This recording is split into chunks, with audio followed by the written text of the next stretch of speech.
प्राण प्रतिष्ठा गावातले आगेवान किंवा बाबा बोबा किंवा कोणी बघत असतो असे करत. आता काही कीर्तनकार करतात, काही कथाकार करतात, पण भगवंत असं म्हणतात की प्राण आणि प्रतिष्ठा. प्रतिष्ठा कोण करतो? फक्त ब्राह्मणच करतो, दुसऱ्याच्या हाताचं नाही करतो. ते मूर्तीमध्ये संजीवनी प्राण देणारा कोण आहे? कारण एक भगवंताची मूर्ती दगडाचा आकार ठेवून जगाच्या कल्याणासाठी आपण विराजमान केलेली आहे. मंदिर सुंदर बनवलेलं आहे, त्याची पावित्र्यता पाळून आणि गावामध्ये त्यांना देवपण द्यायचं आहे, प्राण पुरायचा आहे. ते कोण करतोय? ज्यांनी तप त्याग केलेला आहे तेच प्राण पुरू शकतात, ते ब्राह्मण नाही पुरू शकत. प्रतिष्ठा आणि प्राण झालं. आता त्याच्यामध्ये सात्विकता कोण आणल? तर संत महात्मा बी नाही आणू शकत, कथाकार कीर्तनकार बी आणू शकत नाही. फक्त आणू शकतोय तर भाविक आणि भक्त. तोच गावामध्ये सात्विकता आणू शकतो. आणि जी मूर्ती आहे ते गावामध्ये लक्षपूर्वक आपलं म्हणून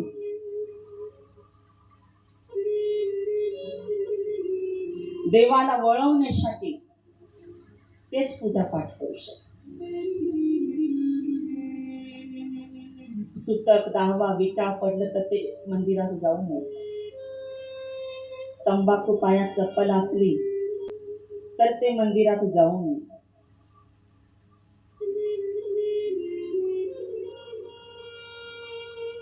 हनुमंतराय ब्रह्मचारी आहे,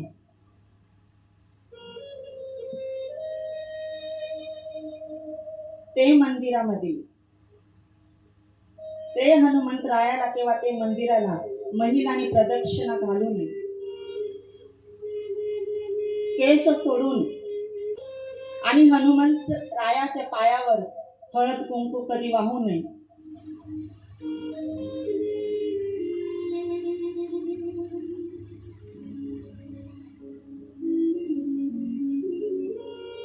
पण आज काय चाललं? देव आहे तिथं दानव आहे, आणि दानव आहे तिथं मानव आहे.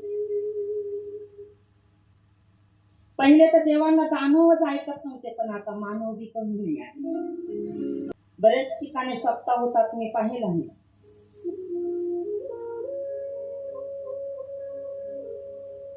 विना उभारलं 5 पळत ठेवून द्यायचं, परत पाहायचं. आणि तिकडं पंगतला वरण भात आमटी साबुदाणे.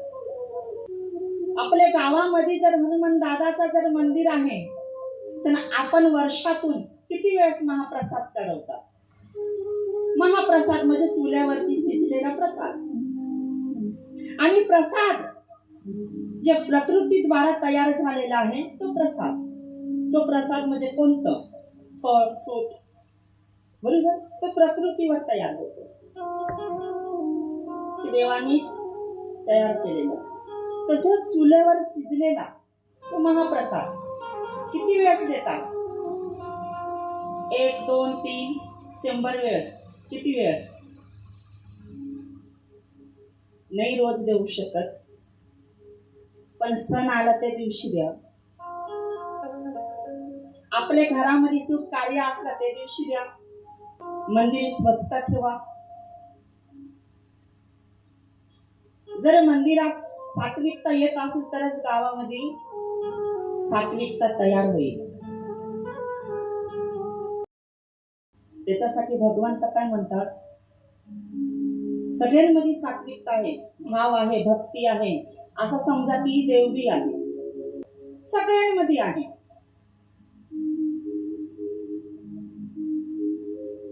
पण आज फक्त मी याच्यावरच बोलणार आहे. की भगवंताने एकच वेळेस जन्म दिले तर कर्म चांगले करा.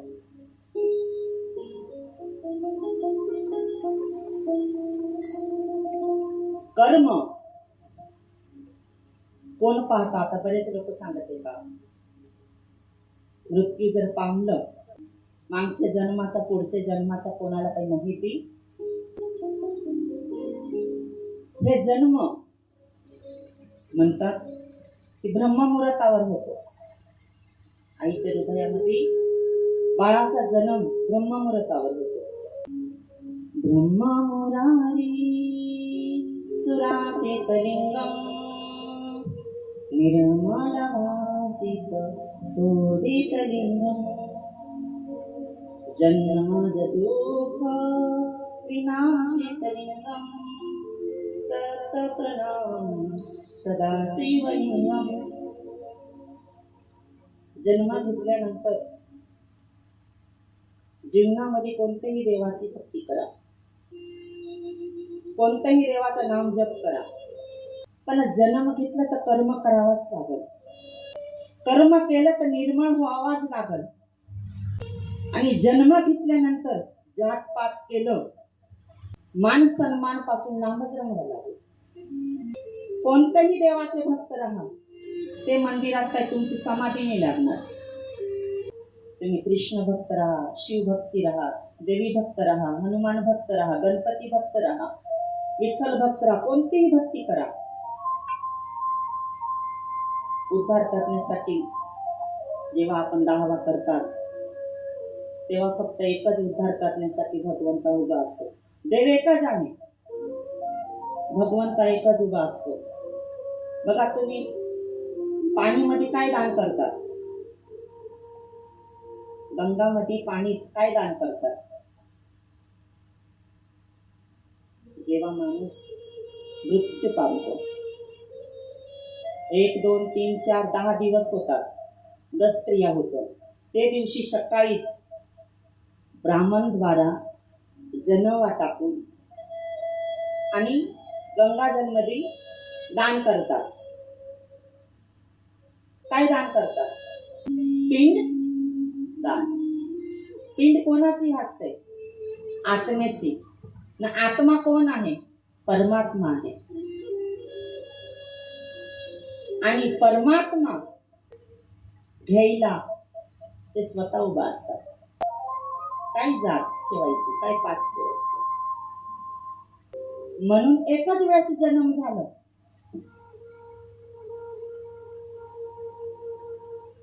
कर्म चांगलं करा. आणि कर्म असं करा तर जे भगवंतांनी जन्म दिलेला आहे त्यांचं वारंवार वंदन झालं पाहिजे. बरोबर ना? प्रणाम झाला पाहिजे. तुम्ही किती वेळेस धन्यवाद सांगतात? 1, 2, 100.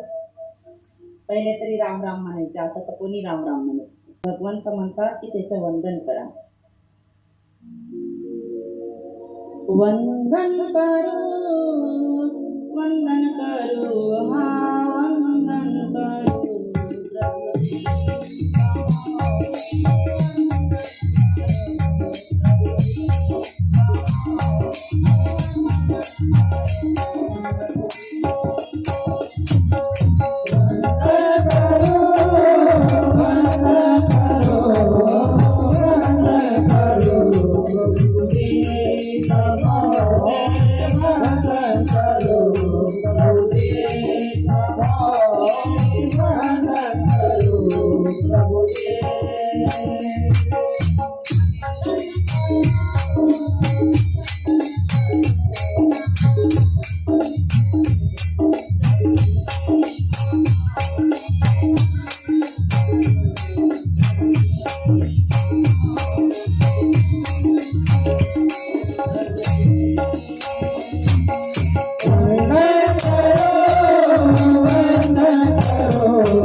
हनुमान की जय।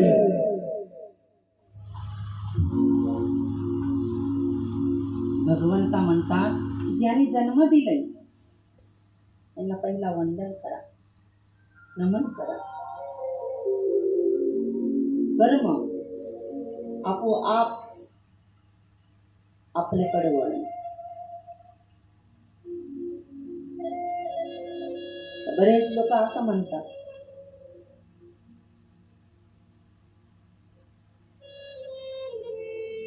की देवाचं नाम जप केल्यानंतर काय प्राप्त होत, असं बरेच म्हणतात. आज आपण हनुमानला काय म्हणतो? जो हनुमंत आहे त्याला आपण काय म्हणतो? चिरंजीव, पवनपुत्र हनुमान.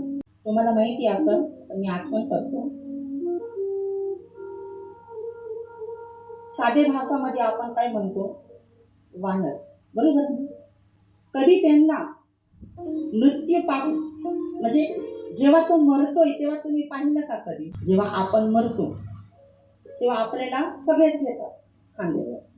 जे वानर आहे ते मरतो तेव्हा त्याला कोणीतरी पाहिलं का? नाही ना. कारण त्यांनी सात्विकता एवढी प्राप्त केलेली आहे, त्याच्यामध्ये कर्म, प्राणी असून त्याचे कर्म एवढे आहे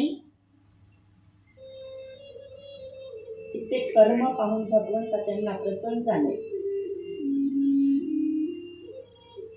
प्रसन्न झाल्यानंतर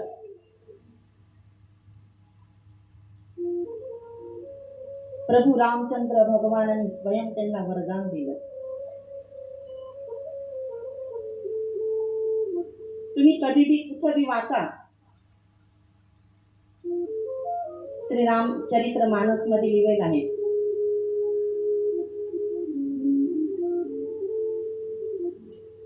त्यांना जेव्हा मरण येतं तर 7 दिवस पूर्वीच कळून जातं,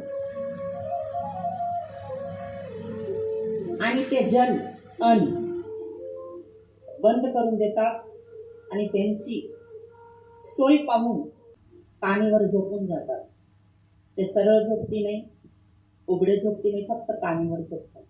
तुम्ही मेलेला पाहिला असेल, पण रस्त्यावर एखाद्याने गाडीने उडवून दिला. जेव्हा त्रेतायुगची गोष्ट आहे, जेव्हा प्रभू रामचंद्र भगवान सीता मातेला घेऊन दुसरी लंकामधून, सोटमती सांगतो, श्रीलंकामधून घेऊन आणि अयोध्येमध्ये आले. तर आपली प्रजा तर कशी, राज दरबार मध्ये सगळे बसलेले होते, तुमचे आमचे सारखे, आणि सर्व बघू लागले.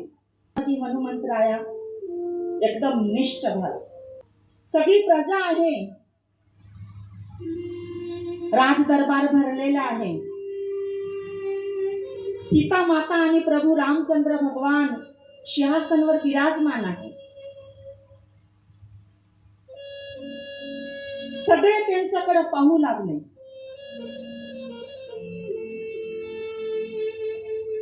आणि प्रभू रामचंद्र भगवानांनी, आता तुमच्या भाषात काय म्हणतात, सोन्याचं सिक्का, सगळे सभामध्ये प्रजाला वाटले गेले. सगळ्याला वाटलं गेलं आणि मग सीता माताने विचार केला, प्रभू हनुमंतरायाला काय द्यायचं? कोणाला हिरा जवाहरात दिलं, कोणाला सोना दिलं. हनुमंतरायाला काय दिलं माहिती? मोतीची माळा. काय दिली? मोतीची माळा. मोतीची माळा दिल्यानंतर सीता माताने त्यांच्या गळामध्ये टाकली आणि मोतीची माळा जेव्हा हनुमंतरायाने हातामध्ये परत काढली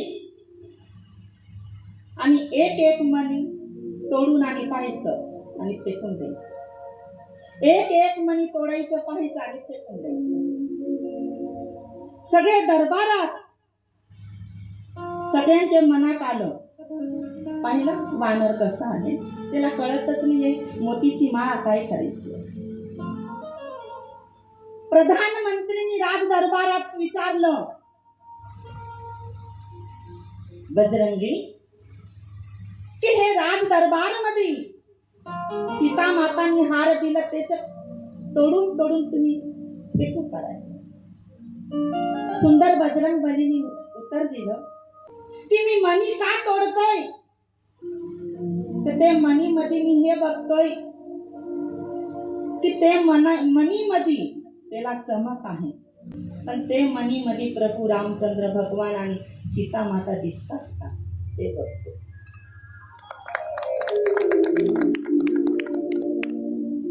सगळ्यांनी विचार केला की त्याला आपण वानर म्हणतो, पण त्याची बुद्धी पहा. म्हणजे माझं सांगायचं तात्पर्य एकच आहे, कोणताही व्यक्ती असो परिपूर्ण त्याचे मागचं पुढचं माहिती घेतल्याशिवाय बोट फिरवू म्हणतात. जरीही एक बोट पुढे केल्यावर सरळ दिसतोय, पण मागचे 3 बोट कोणाकडे राहते? स्वतःकडे. या गोष्टी तुम्ही खूप ज्ञान. त्याची सेवाभाव बघा ना हनुमंताची. आज सात्विकता आपण गावामध्ये प्रत्येक वेळेस आणायचा प्रयत्न करतो. चांगले करणारा बी आपलेच राहते आणि नावं ठेवणारा बी आपलेच राहते. पार्टी कोणी गावामध्ये मंदिर बनवलं ते हाऊस म्हणून नाही राहत, त्याच्यात सत्वधारा असते. म्हणून आज जे गावामध्ये प्राण प्रतिष्ठा झाली आणि जे मंदिराभोवती हनुमंतरायाची विटामना केली होती, शिव पार्वतीच्या कृपाने सर्वांना माहिती आहे हनुमंतराय कोणाचा अवतार आहे? भगवान शिवाचा 11वा रुद्र अवतार आहे. बरोबर. जेवढं माझ्यानी झालं तेवढं प्राण सत्वधाराने परिपूर्ण द्यायचा प्रयत्न केले. गावासाठी उन्नतीचं कारण करून जाईल. मी भगवान नाही आहे, तुमच्या सारखाच एक दास आहे. फक्त एकच, मी मायामध्ये किंवा लोभमध्ये ना गुंतलेलो आहे. फक्त मी माझी सेवा समाजसेवा आहे, स्वार्थ नाही पाहिजे. म्हणून देवाच्या चरणामध्ये दास म्हणून आहे. चिरंजीवी हनुमंतरायाला का दिलं माहिती आहे? खूप मोठी कहाणी आहे. हनुमंतरायाला लोंग, रुईचं पान फूल, गुजरातीमध्ये आकडा म्हणतात, इकडे काय म्हणतात? रुईच ना. पांढरी आणि जांभळी असते, बरोबर ना. पांढरीला जास्त मान आहे. आता तुम्ही कोणती चढवतात ते काही मला माहिती. हनुमंतरायाला सिंदूरचं जास्त मान आहे म्हणतात ना. सिंदूर हनुमंतरायाला लय चढ मान आहे. खूप मोठी घटना आहे ही, थोडक्यात सांगतो मी, वेळ नाही जास्त घेणार. म्हणून ना बोलू, म्हणजे जास्त वेळ मी घेत नाही बरं का, मी काय नाही बोलतो.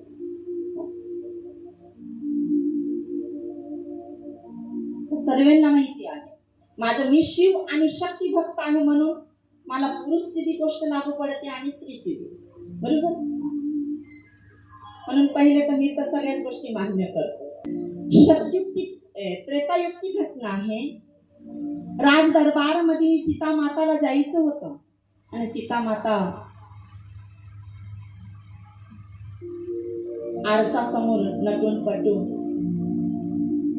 आणि भांग भरत होते सिंदूरचं. हनुमंतरायांनी जोडवे पाहिले, काचाचे बांगडे पाहिले, कानातलं पाहिलं, नाकातलं पाहिलं, गजरे पाहिले, सगळं सिंगार पाहिलं आणि नंतर सीता माताचे भांग मध्ये सिंदूर पाहिलं आणि हनुमंतरायांनी प्रश्न केलं, माते की तुम्ही सिंदूर का भरतात भांग मध्ये? सीता माता विचार मध्ये पडली, तर यांनी मला प्रश्न टाकलेला आणि सीता माताने सांगितलं तर मी सौभाग्यवती आहे आणि माझ्या पतीचं आयुष्य वाढावं म्हणून मी भांग मध्ये सिंदूर भरते. का? तर जन्मोजन्मी माझ्या बरोबरच राहावं. हे हनुमानजींनी ऐकून घेतलं. तर डब्बी होती त्याच्यामध्ये सिंदूर थोडं होतं. त्यांनी काय केलं, सिंदूर खूप आणलं आणि पूर्ण शरीराला लावलं. सीता माताने काही विचारलं, बाळा म्हणून हे तुम्ही का केलं? माता, प्रभू रामचंद्र भगवान तुमचे बरोबर राहावं आणि मी का लावलं की त्यांचा मी जन्मोजन्मी नाही, जन्मांतरी त्यांचं मी दास राहावं म्हणून मी लावलं.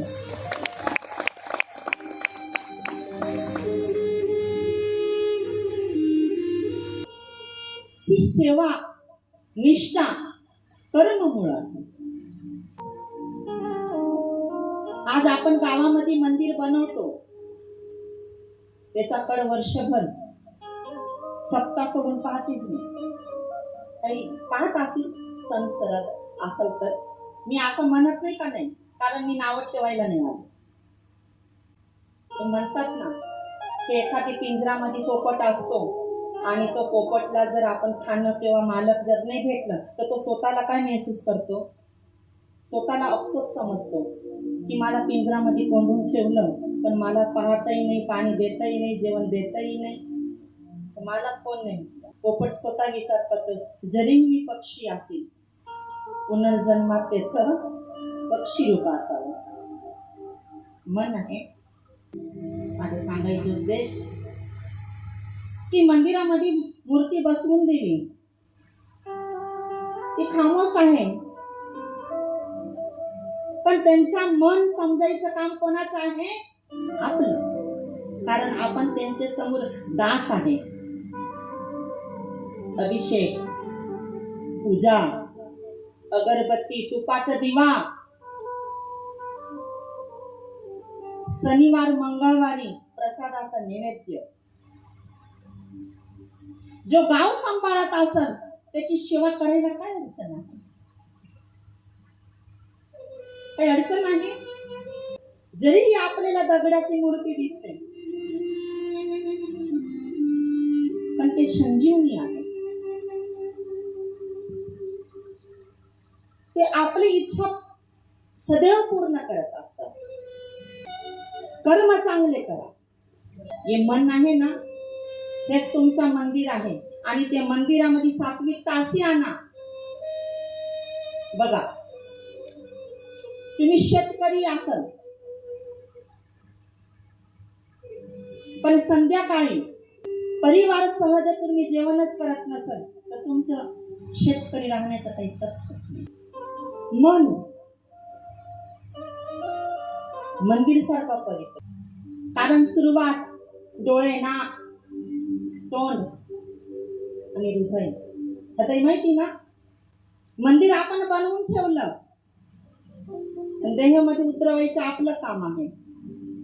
संत काय म्हणतात ऐका, देह देवाचा ये मंदिरा, देह देवाचा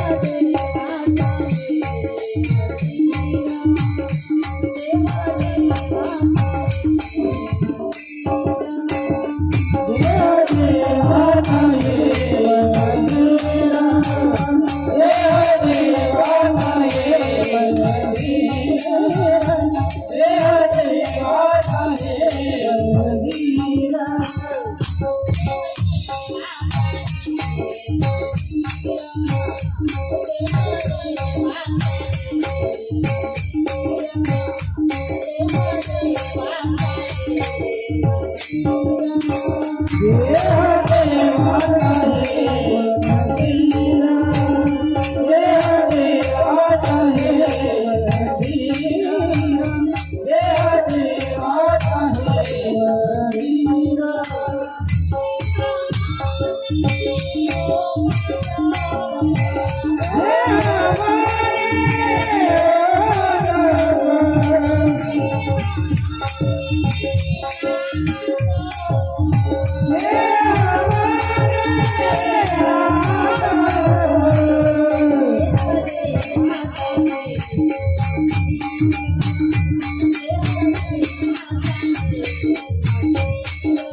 कर्म कसं करावं? दान धर्म, चांगली वाणी, निस्वार्थ भावी सेवा, निस्वार्थ भावी दान.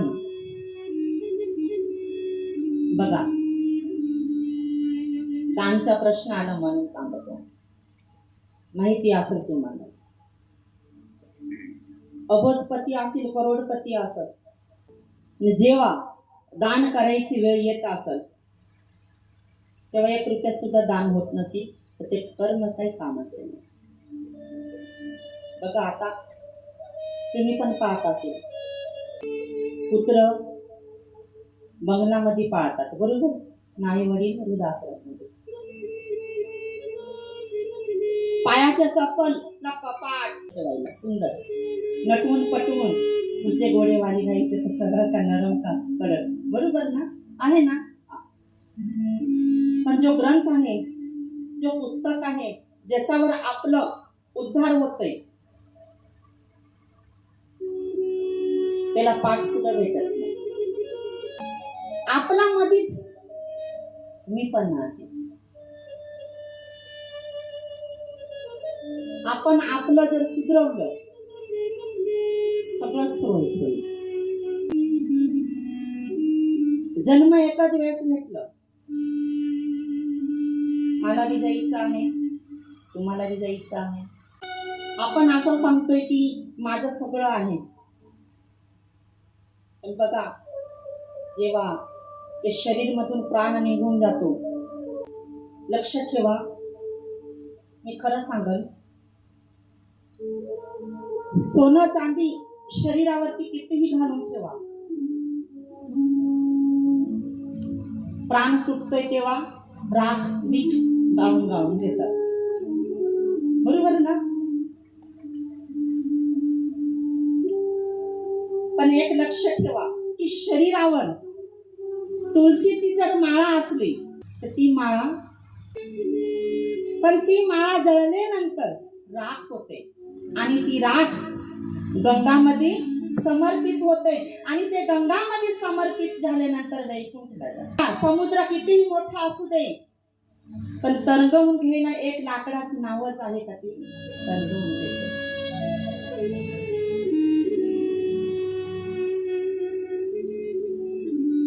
कर्म चांगले करा. मी आज या ठिकाणी उपस्थित झालो गावकऱ्यांचं खूपच आभारी समजत. मी तरुण मंडळी पाहिलं, महिला मंडळ पाहिली, खूप सुंदर पालखी नियोजन होतं. पण जी तुमची सात्विकता आहे ना ती वाया नाही जाणार. कारण माणसांकडे तर लहानचं मोठे झाले वेळच नाही आहे. पण आज जो वेळ काढलं भाग्य आहे. आज तुम्ही सांगत असेल कर्म पा, तेव्हापासून स्वामीजी कर्म कर्म म्हणतात. कर्माची गोष्ट सांगत नाही. सत्युगी सोडून देतो बाजूला. मी त्रेतायुग आणि द्वापर युग सांगत. साध्या भाषामध्ये सांगत, मी संस्कृत शब्द नाही वापरणार. जेव्हा प्रभू रामचंद्र भगवान वनवास गेला तर वनवास पाठवणार कोण होतं सांगा मला. कैकेयी, बरोबर ना.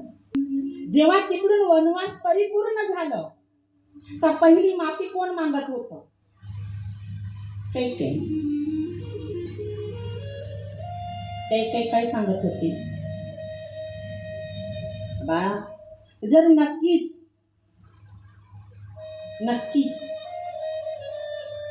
तुम्ही जर मला माफ केलं असेल तर तू माझ्या पोटी जन्माला येऊ. असं कोण म्हणत होती कैकेयी. कुठली कहाणी आहे त्रेतायुग. आता द्वापर युग मध्ये काय झालं. कर्म बघा ना. द्वापर युग मध्ये जी देवकी होती ती कैकेयी आणि यशोदा होती ती कोण कौसल्य. त्यांनी एकच वचन दिलं, जरी आई मी माफ केलं पण तुझे हृदयाचं मी दूध पेणार नाही. कर्म बघा ना. त्यांना वनवास पाठवलं खरं आहे ना कोणाला, रामाला 14 वर्ष. बघा देवकी सुद्धा 14 वर्ष जेलमध्ये राहिली. वनवास मजाक नाही करत. तुम्ही कोणताही ग्रंथ वाचले कर्म सोडत नाही कोणाला. बरेच म्हणतात कर्म काय हे भोगावं लागत. एक माळा आहे, माळा माहिती ना, मंगळसूत्र म्हणा की हिराची माळ, मोत्याची माळ, रुद्राक्षाची माळ, गुरुमाळ. एक माळा आहे, त्याचा सारभार गुरुवर असतो, बरोबर. जर एखाद मणी तुटलं तरी सगळे मणी नाश होतात, तरी माळा तुटून जाते. रामचरित्र मानस मध्ये पुरावा आहे. मी बोबीटी सांगल गुजरातीमध्ये. म्हणतात जन्म भेटलं पण आपण काय केलंय वाया कसं केलं ते मी सांगतो. तुमच्या इकडे गोष्टी म्हणतात, आमच्या इकडे वातो म्हणतात, बरोबर. वातो मा बधू खोयू आमोघू जीवन वातो मा आखो आपी शेतने हरी कीर्तन जोवा मोबाइल जोईने बधू खोयू आमोघू जीवन वातो मा मोडू आप्यू शेताने भजन करवा मोडू आप्यू शेताने कीर्तन गावा गाळो बोलीने बधू खोयू आमोघू जीवन वातो हातो आप्या शेताने टाळियो पाडवा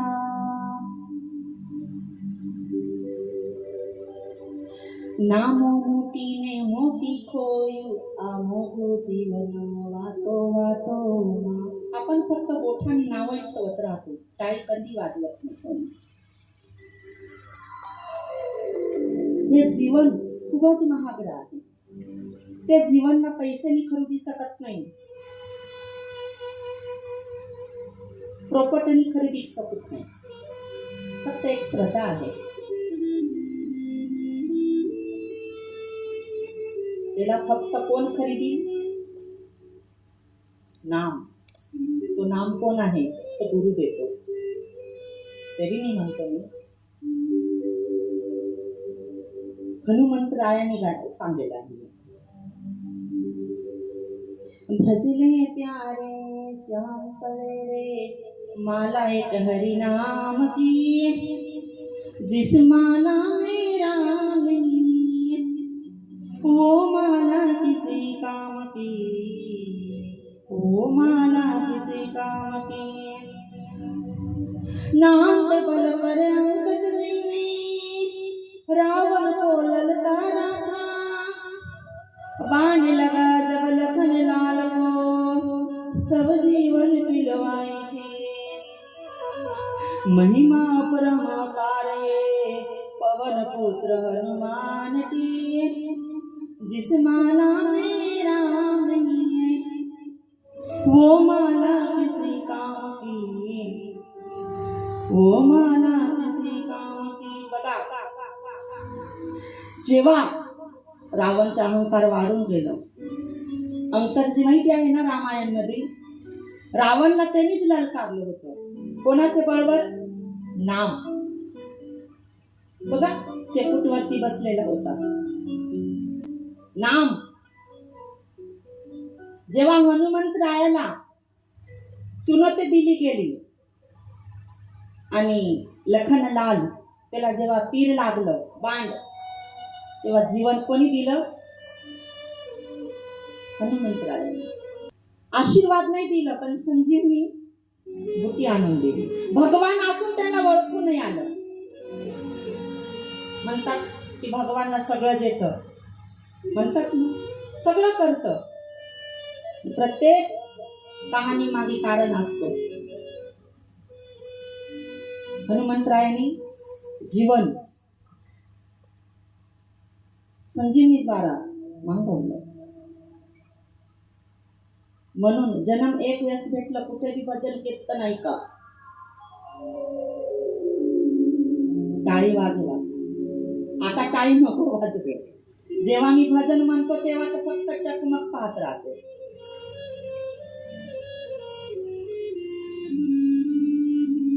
देवाचं नाम स्मरण करायला कोण उघडा हाताची टाळी वाजवा.